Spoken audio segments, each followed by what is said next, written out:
Donc aujourd'hui, je suis rendue à la dernière vidéo de ma série de 3 sur le thème des jeux vidéo. On a vu précédemment les cupcakes que j'ai fait, les biscuits. Vous pouvez, si vous les avez manqués, cliquer juste ici et vous allez avoir accès aux vidéos. Aujourd'hui, ça va être le gâteau arcade que j'ai fait. En fait, je suis vraiment pas une fille pro de gâteaux. Je vous invite plutôt à aller voir la chaîne de Gilles Leblanc, des gâteaux de Gilles, ou encore de Sandra Major, de Le Sucre au Four, que vous allez pouvoir avoir toutes les bases sur la fabrication de gâteaux. Moi, je vais juste vous montrer la section que j'ai faite avec les images comestibles et ça va quand même vous donner une bonne idée de comment vous pourriez vous aussi réaliser un gâteau arcade. Donc ça, c'est le template que j'avais utilisé pour en fait tailler mon gâteau, tout faire le côté, l'ajuster en hauteur. Là, il est vraiment tout dégueulasse, donc je vais m'en faire un autre pour couper mon fondant, pour pouvoir le faire sécher, pour me faire un panneau pour qu'il soit vraiment très droit, puis que je vais appliquer une image comestible dessus. Puis je vais ajuster pour voir, bon, ça se peut que ma crème au beurre soit un petit peu plus large que prévu avec le template.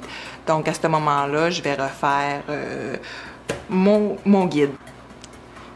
Donc j'ai commencé à le découper. Puis bon, à l'arrière, j'ai un peu d'espace parce que bon, j'ai une mèche courte de fondant qui va arriver ici. Puis je veux que mon panneau dépasse en fait devant et derrière. Donc ce que je vais faire, je vais venir me tracer une ligne pour, parce que j'ai pas tout à fait la même angle que mon template.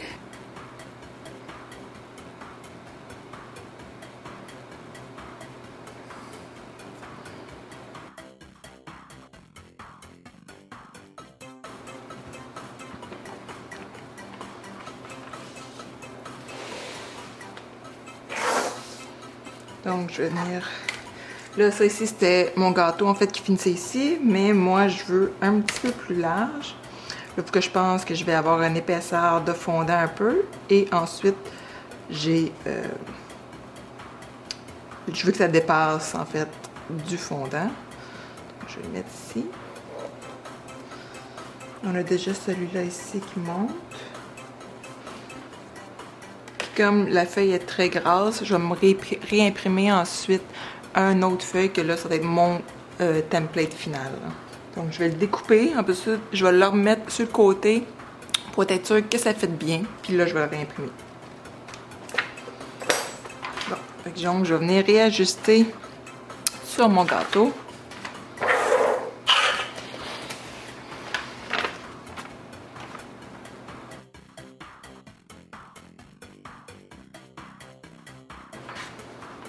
Et aussi faites l'autre côté, juste pour être sûr que les deux côtés sont pareils.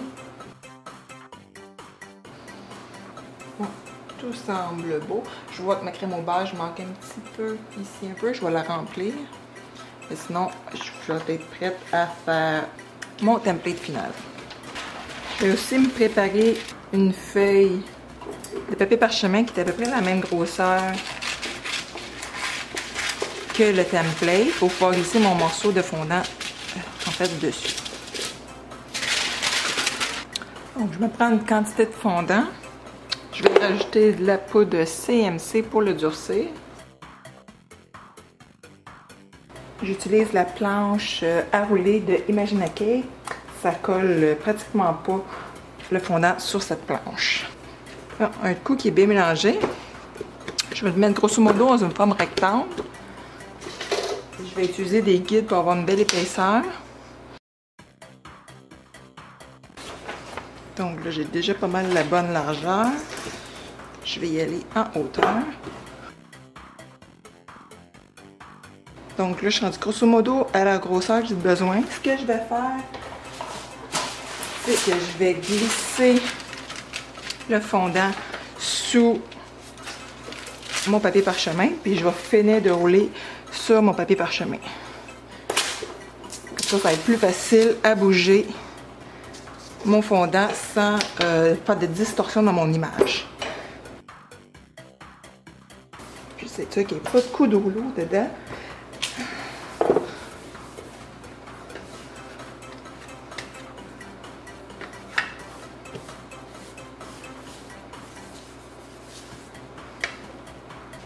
Donc, un coup qu'on a notre morceau de fondant qui est bien lisse, je vais juste m'assurer.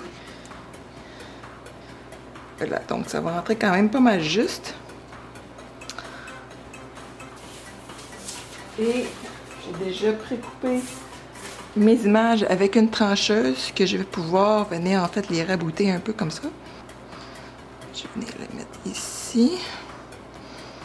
Je vais juste me garder mon guide pas trop loin. J'utilise en fait de l'alcool clair, du gin.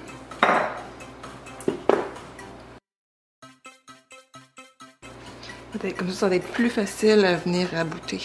En commençant par le plus grand morceau puis venir coller le plus petit.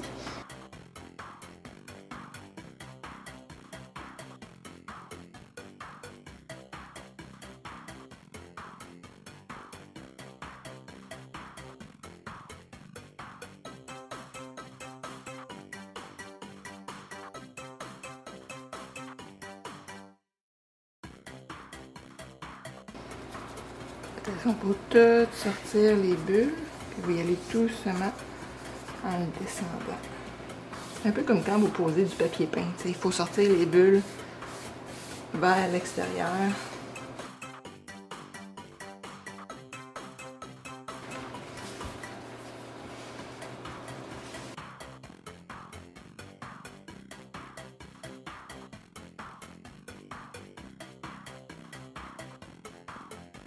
Donc, vous prenez votre template.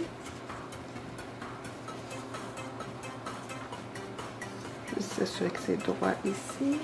Ensuite, vous pouvez prendre un couteau ou une spatule.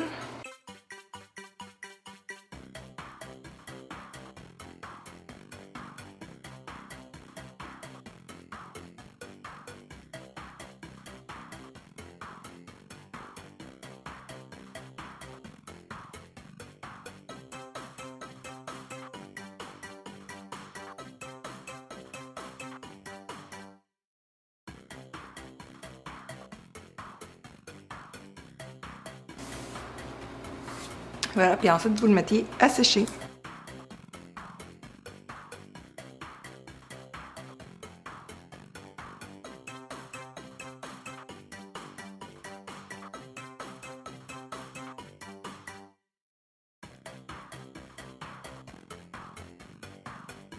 Là, pour être sûr que ce soit vraiment pareil, je vais utiliser en fait mon autre panneau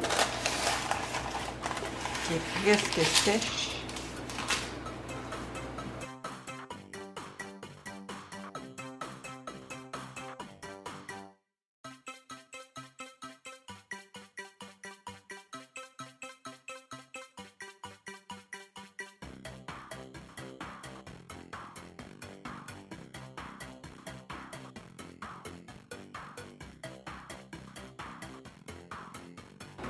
Donc, je me suis découpé des morceaux d'une feuille de transfert qui sert pour le chocolat ou l'isomalte ou encore les meringues. Je vais mettre de côté le reste des motifs que je vais utiliser pour d'autres choses. Donc, j'ai des petits morceaux ici. Comme je vais faire des écrans avec, donc je vais couler de l'isomalte dessus. Donc, ça va faire comme si c'était une vitre d'écran. Je vais me faire une petite barrière autour. Ça va bien quand on a un emporte-pièce, mais j'avais pas d'emporte-pièce de cette grandeur-là. Donc, ce que je vais faire, je vais me faire une barrière en fondant.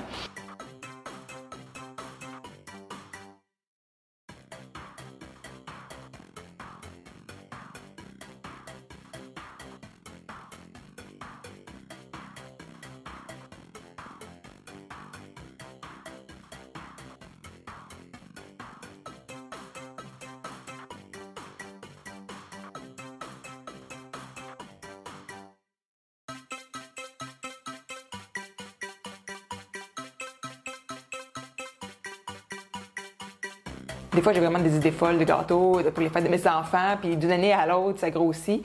Mais en prenant vraiment le temps de planifier ce que vous allez faire, vous pouvez vous en sortir vous autres aussi. Ça a l'air impressionnant, mais quand on prend son temps, tu sais, j'ai pas fait ça tout dans la même journée, là. Je l'ai fait sur plusieurs jours. Puis je l'ai laissé au frigo, je le ressortais, puis là, je continuais.